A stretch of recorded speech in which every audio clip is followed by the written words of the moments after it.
Hello everyone. I am करण वर्मा और हम पढ़ रहे हैं फाइनेंशियल अकाउंटिंग। हमने सब्जेक्ट स्टार्ट किया है फाइनेंशियल अकाउंटिंग, जिसमें हमने प्रीवियस वीडियो में देखा था फाइनेंशियल अकाउंटिंग के introduction of the financial accounting. फिर उसके बाद हमने फाइनेंशियल अकाउंटिंग की डेफिनेशन पढ़ी थी। ठीक है,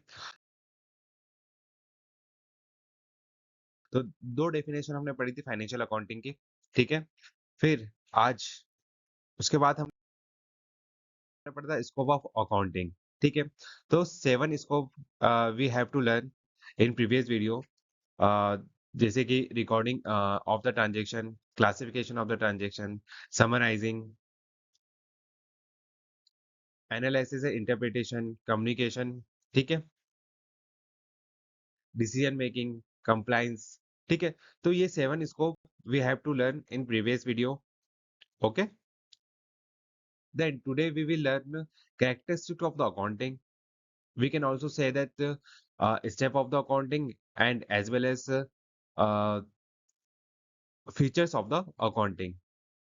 Features, characteristics, and step. It is the same, almost same. You can write if paper में आता है कि you have to write a step of the accounting, then you can write characteristic also. These 7 characteristic. If paper में आता है कि you have to write a step of accounting, then you can write these 7 step. तो almost step, characteristics, and features of the accounting same है। Okay, तो आज हम क्या पढ़ेंगे? Characteristic of the accounting. तो there are 7 characteristic of the accounting.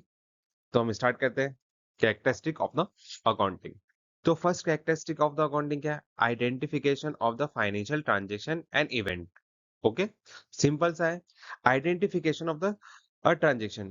हम सबसे पहले जब हमारा खुद का बिजनेस होता है तो हम किसी भी ट्रांजैक्शन को रिकॉर्ड करने से पहले क्या करेंगे? आइडेंटिफाई करेंगे। ठीक है, किस बेस पे आइडेंटिफाई करेंगे? उसका कोई लिखित चिट्ठा होगा, बिल होगा, या फिर लिखित कोई फॉर्मेट होगा। उस बेस पे हम उसको आइडेंटिफाई करेंगे। ओके, तो अकाउंटिंग का सबसे पहला स्टेप क्या है? आइडेंटिफिकेशन ऑफ फाइनेंशियल ट्रांजैक्शन और इवेंट। ओके, ठीक है। फिर सेकंड क्या है? Measure the measuring the identified transaction. Transaction मतलब जो ट्रांजैक्शन आप समझ रहे हैं ना? ट्रांजैक्शन मतलब जो अकाउंटिंग के अंदर, मतलब बिजनेस के अंदर हम ट्रेड कर रहे हैं, परचेस कर रहे हैं, सेल्स कर रहे हैं, सैलरी, वेजेस, बिजली का बिल। तो ये सारे क्या कहलाएंगे अकाउंटिंग में? ट्रांजैक्शन। तो इनके लिए क्या टर्म यूज होता है? ट्रांजैक्शन। ओके, तो मेजरिंग द आइडेंटिफाइड ट्रांजैक्शन, अब हम क्या करेंगे? उसको मेजर करेंगे। ठीक है, मेजर किस टर्म में करेंगे? मनी टर्म में, मॉनेटरी टर्म में। अगर वो ट्रांजैक्शन मॉनेटरी टर्म में हम मेजर नहीं कर पा रहे, या फिर वो मॉनेटरी टर्म में मेजर नहीं हो सकता है, तो हम उसे अकाउंटिंग में नहीं लिखेंगे। लाइक दो वर्कर के बीच में झगड़ा हुआ, या फिर दो वर्कर्स ने टिफिन एक्सचेंज किया, तो ये सारी चीजें अब मॉनेटरी टर्म में हम लिख ही नहीं सकते, मॉनेटरी टर्म में मेजर नहीं कर सकते। हमने सेल्स किया है, परचेस किया है, हमने किसी से पैसा रिसीव किया है, तो दिस ऑल क्या क्या होगा? मॉनेटरी टर्म में we can measure in the monetary term, तो we have to write in accounting. Okay, तो that's why just like that we have to measure, all countries have to measure uh, their all currency, like in India। हम India में है, तो India में हमें क्या करना होगा? मनी के रूप, रुपीस के रूप में मेजर करना होगा। ठीक है, तो इंडिया में क्या करता है? रुपीस। अदर कंट्रीज में क्या होगा? डॉलर। ठीक है, तो हमें उस ट्रांजेक्शन को पैसे के मॉनेटरी टर्म में, सिंपल सा है कि मॉनेटरी टर्म में हमें मेजर करना है। ओके, तो फर्स्ट क्या था? Identification of the financial transaction and event. Second है measuring the identified transaction. Third क्या है? रिकॉर्डिंग। ठीक है, रिकॉर्डिंग। अब सबसे पहले हम क्या बनाते हैं? रिकॉर्ड करेंगे। हमने आइडेंटिफाई कर लिया, मेजर कर लिया, फिर हम उसे रिकॉर्ड करेंगे। किसमें रिकॉर्ड करेंगे? जनरल के अंदर रिकॉर्ड करेंगे। ठीक है, तो हमारा सबसे फर्स्ट जो बुक बनती है बिजनेस के अंदर, जहाँ पे हम अकाउंटिंग की बुक बनाते हैं, जहाँ पे हम सारे ट्रांजेक्शन को रिकॉर्ड करते हैं, वहाँ उस बुक को क्या बोलते हैं? जनरल बोलते हैं। जहाँ पे ओवरऑल सारे ट्रांजैक्शन को हम रिकॉर्ड करेंगे। सेल से रिलेटेड हो गया, परचेस से रिलेटेड हो गया, या फिर बिजली का बिल, एक्सपेंसेस, ओवरऑल ट्रांजैक्शन जो मॉनेटरी टर्म है उसे हम रिकॉर्ड करेंगे। किसके अंदर रिकॉर्ड करेंगे? जनरल के अंदर। We have to record in general. Okay. Then next step क्या है? Classification, grouping. Then we have to do grouping. हमें क्या करना होगा? हमें ग्रुपिंग करना होगा। ठीक है, ग्रुपिंग मतलब हमने परचेस किया तो परचेस के ट्रांजेक्शन अलग करने होंगे, सेल्स किया तो सेल्स के ट्रांजेक्शन अलग करने होंगे, सैलरी पे की तो सैलरी के उस ईयर के पूरे सैलरी के ट्रांजेक्शन अलग करने होंगे। तो how we can classify? We have to make a ledger. ठीक है, लेजर बना के हम उसको क्या करेंगे? ग्रुपिंग करेंगे। ओके, ठीक है। देन नेक्स्ट स्टेप क्या हो गया? समराइजिंग। ठीक है, समराइज करेंगे। हमने रिकॉर्ड कर लिया जनरल के अंदर, ग्रुपिंग कर ली, क्लासिफाई कर लिया, सारे ट्रांजेक्शन को अलग अलग ग्रुपिंग के अकॉर्डिंग हमने अलग अलग कर लिया। किसके अंदर कर लिया? लेजर के अंदर। देन अब हम क्या करेंगे? उसको समराइज करेंगे। Why we have to summarise? Because we can understand easily. ठीक है, हम इजिली किसी भी ट्रांजेक्शन को समझ सके, इसलिए हम उसको समराइज करेंगे। How we summarise? we have to make a trial balance, trading and profit loss account, and balance sheet. ठीक है, if you have to summarize all transaction, then you have to make a trial balance, trading and profit and loss account, and balance sheet, so that we can summarize all transaction, we can understand easily all transaction. Okay, then हम balance sheet बनाएंगे।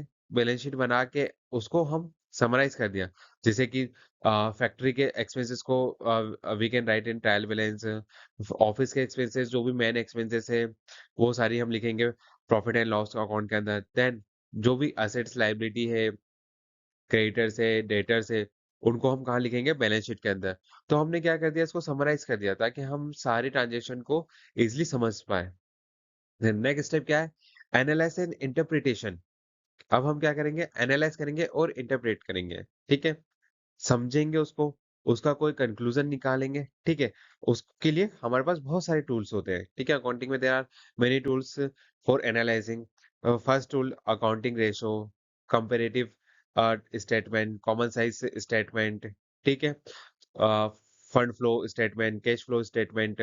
There are many tools for analyse the accounting transactions, जिसके base पे हम उसको analyse करेंगे, conclusion निकालेंगे। We can take out a conclusion, analyse करेंगे। Then we have to communicate at the last step. क्या है? We have to communicate. जो रिपोर्ट हमने बनाई है उसको हम कम्युनिकेट करेंगे। किसको कम्युनिकेट करेंगे? हम जो हमारे स्टॉक होल्डर्स है उनको कम्युनिकेट करेंगे, ओनर्स को कम्युनिकेट करेंगे। ठीक है, we have to communicate investors also, we have to communicate government also, so that अब जो बिजनेस रन रनिंग कर रहे हैं हम उसके अंदर ट्रांसपेरेंसी हो। ओके, तो there are 7 step. First step identification of the transaction, second step is measuring, third recording, fourth classifying, fifth summarizing, sixth analyzing, and seventh communicating. ठीक है, तो we can say that also what is accounting? Accounting is a systematic identification of the transaction, measuring of the transaction, recording of the transaction, classifying of the transaction, summarizing of the transaction, and analyzing of the transaction, or at the last communicating of the all transaction or all information of the business. That is a accounting. Okay, तो I hope आप अच्छे से accounting के characteristic, step और features समझ गए हैं। ठीक है, इसी इसी को हम अकाउंटिंग के मीनिंग में भी कन्वर्ट कर सकते हैं, एज अ डेफिनेशन भी लिख सकते हैं। तो you you have to understand what is identification, why have to identification, what have to identify, measuring, what kind of transaction we have to record, what is a classification, which type of the transaction we have to classify in accounting, summarizing, how to summarize, analyze, how to analyze and interpret it, how to communicate. You have to all step have to understand so that you can write easily, you can make to understand other easily, or you can useful in future. That's all step. Okay, तो हम चलते हैं next step के ऊपर। Next slide. That is the objective of the accounting. ठीक है, जो क्या है ऑब्जेक्टिव ऑफ द अकाउंटिंग। ठीक है, तो हम क्या पढ़ेंगे अब objective of the accounting. First objective क्या है? फर्स्ट ऑब्जेक्टिव है मेंटेनिंग अकाउंटिंग रिकॉर्ड। ठीक है, तो सिंपल सा अकाउंटिंग का क्या है, हम जितने भी ट्रांजेक्शन हो रहे हैं, all transaction we have to record in general book. Okay, तो फर्स्ट क्या है, हमारे पास एक रिकॉर्ड रहता है, जो भी बिजनेस के अंदर ट्रांजेक्शन हो रहा है उसका हमारे पास रिकॉर्ड रहता है। तो फर्स्ट ऑब्जेक्टिव क्या है अकाउंटिंग का? Maintaining the record of the accounting, हमें रिकॉर्ड रखना होता है। ठीक है, सेकेंड क्या है? Determining the profit and loss. Okay, हम रिकॉर्ड रखेंगे तो उससे हम पहले जनरल के अंदर रिकॉर्ड करेंगे, देन उसके बाद हम लेजर बनाएंगे, देन हम trading profit and loss account बनेंगे। तो हमें क्या पता चलेगा बिजनेस के अंदर कितना लॉस हो रहा है, कितना प्रॉफिट हो रहा है, वो सारी चीजें हमें डिटरमाइन करेंगे। तो सेकेंड ऑब्जेक्टिव क्या है? Determining the profit and loss. ठीक है, थर्ड ऑब्जेक्टिव है फाइनेंशियल पोजीशन। थर्ड ऑब्जेक्टिव क्या है? Financial position. Financial position, what is financial position? Financial position क्या होता है? और जो बिजनेस जिस पोजीशन पे है, जिस पोजीशन पे हम रनिंग कर रहे हैं, तो उसकी पोजीशन क्या है? वो कितना कैपेबल है अपने लायबिलिटीज को पे करने के लिए, एसेट्स खरीदने के लिए, अपने वर्किंग कैपिटल को फुलफिल करने के लिए। तो वो हमें कैसे पता चलेगा? हमें अकाउंटिंग से पता चलता है। ठीक है, तो determining the financial position of the business. फिर fourth it is a facilitating the management. Management को भी फैसिलिटेट करता है। क्या फैसिलिटेट करता है? डिसीजन मेकिंग में फैसिलिटेट करता है, क्योंकि हमें प्रॉफिट एंड लॉस अकाउंट बनाते हैं तो हमें प्रॉफिट एंड लॉस बिजनेस का पता चलता है, फाइनेंशियल पोजीशन बिजनेस की पता चलती है। तो उससे क्या होता है? मैनेजमेंट फैसिलिटेट करता है, मतलब मैनेजमेंट डिसीजन ले पाएगा कि हमें नई मशीन खरीदना है, पुरानी मशीन से काम चलाना है, नया प्लांट लगाना है, कहाँ प्लांट लगाना है, हमारे पास कितना बजट है। तो मैनेजमेंट के पास अंडरस्टैंडिंग के लिए इंफॉर्मेशन रहती है बिजनेस को। Okay, sorry. फिफ्थ क्या है? Providing the accounting information to users. ठीक है, यहाँ पे हम इंफॉर्मेशन किसको प्रोवाइड करेंगे? हमारे यूजर्स कौन है अकाउंटिंग के? है हमारे ओनर्स। ठीक है, बिजनेस के जो मालिक है वो। Then stockholders, investors, government, उनको हमें बिजनेस की इंफॉर्मेशन प्रोवाइड करानी होती है। तो वो कैसे करा सकते हैं? हम अकाउंटिंग के थ्रू करा सकते हैं। ओके, फिर सिक्स क्या है? Protecting the business assets. Business assets को प्रोटेक्ट करने के लिए, सपोज जब हमें पता ही नहीं है बिजनेस के अंदर कितना असेट्स है, कितने वैल्यू के असेट्स है, तो हमें उसको कैसे यूज करेंगे, कैसे बचाएंगे, या फिर उसका पूरी तरीके से कैसे यूज करेंगे? How we use that all assets which are using in a business. Okay, तो अकाउंटिंग से क्या क्या पता चलता है? We have to identify the value of that assets so that we can use properly, we can sell properly, we can protect properly. Okay, so there are sixth objective of the accounting. There are many other objective of the, but you can write this sixth objective in exam also. You can understand this sixth objective easily. Okay, so that I choose this six objective. Okay, तो फटाफट हम एक बार revise कर लेते हैं। First objective maintaining the record of the accounting, second objective is the determine the profit and loss, third is determining the financial position of the business, fourth is the facilitating the management, fifth is the providing the accounting information to users, और sixth protecting the business assets. Okay, thank you. I hope आपको अच्छे से accounting की सारी process, objective समझ में आई, accounting का meaning समझ में आया। तो please like this video and subscribe my channel. Thank you so much. हम नेक्स्ट वीडियो में और भी अकाउंटिंग के सारे कॉन्सेप्ट को क्लियर करेंगे, सारे टॉपिक को कवर करूंगा। तो थैंक यू सो मच।